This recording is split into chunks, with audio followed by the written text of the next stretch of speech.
Once upon a time, there were a group of students that wanted to see change in their country. So they protested and they made demonstrations, and in hopes of establishing some form of democracy in their country. But these young students felt like their movement was hijacked. And through the fall of the regime, the news watched and the world watched as many refugees were displaced throughout the world. So refugee camps were being set up for these people, grandmothers, parents, young babies. And when these communities left and were able to finally be resettled into their new homelands, they were actually more divided in their new homeland than they were in their actual country. And I'm not talking about modern day news of what's happening in places like Libya, Iran, or Iraq. I'm talking about Ethiopia in the 1970s. My parents fled at very young ages. They were children. My mom was 12, my father was 15, and they resettled in a refugee camp in Somalia. And that's where they met, they got married. So imagine having your wedding on a camp. I was born there, and by the time my mom was 20, they were resettled in the United States.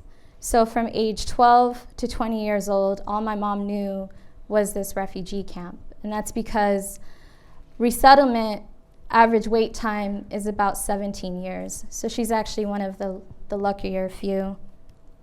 So at the age of 20, she did find herself in Orange County, which was very different than East Africa. And it's not that bad.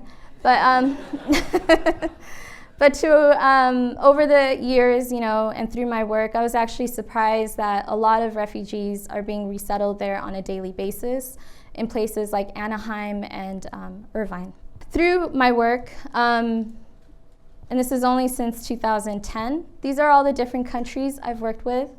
Families from Afghanistan, Iran, Iraq, Burma, Somalia, Yemen, and all their stories are very similar. When refugees are assisted, I guess there's an assumption that the government will take care of them. And it's not really a lottery ticket. If you're a single refugee, you get about $300 of cash assistance. If you're married, you live off of $500 a month. And if you have children, maximum cash aid is about $900. And that's really difficult to live off of in places like Southern California. But I've met different types of refugees. So I don't want to generalize everyone because each story is very different. I think when I meet a family of 4, they'll probably have like 6, 7 different needs. But there is a trend. So you'll meet the housemaker, and she's a very sophisticated woman that really cares about her family. She cares about her culture and her children. But she's really isolated, and she stays at home mainly while her husband is at work and her children are off to school. But back home, she had a really strong support and social network, and she loses that when she comes to the US. There's the professionals that you meet, where they work as doctors and lawyers and engineers back home, very well-paid positions, pretty elite in their regions. And when they come to the US, they lose all of that because their degrees do not transfer over. And these professionals are now driving taxis, they're working at gas stations, and they're doing whatever they can to make ends meet and put food on the table for their families. And there's the children that no one really talks about. This is the invisible population of refugees. They're really resilient, but they grow up really quickly. And there's a lot of frustration that happens in this community of refugees, a lot of confusion that takes place. So what I did was I interviewed 6 different refugees from 6 different countries who do identify as Muslim.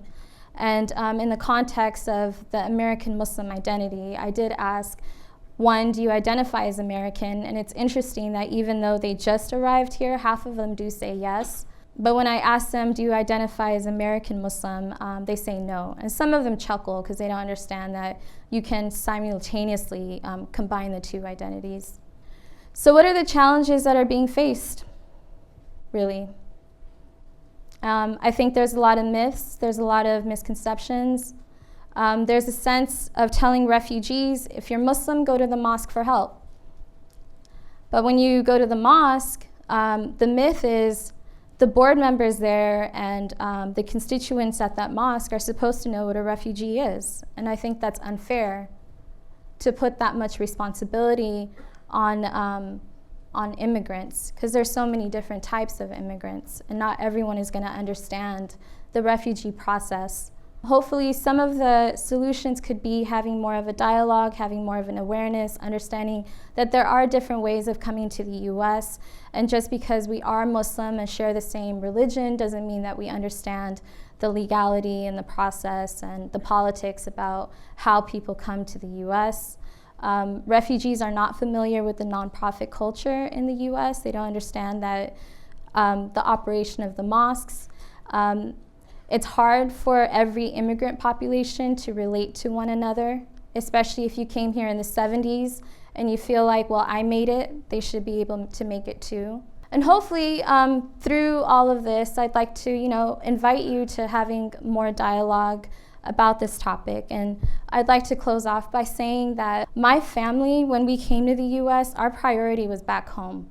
We did care about what's happening in Ethiopia and Somalia, and every year when we paid our zakat money, we sent it off back home to help our family members, not realizing that what happens back home will become our neighbors. It'll be part of our infrastructure. We were forced to find ways to help the challenges of the East African community, and if in certain communities like in San Diego or Minneapolis, you'll see that a lot of East African refugees are living in Section 8 housing. They're introduced to welfare, and these are highly educated people from back home who are starting from scratch.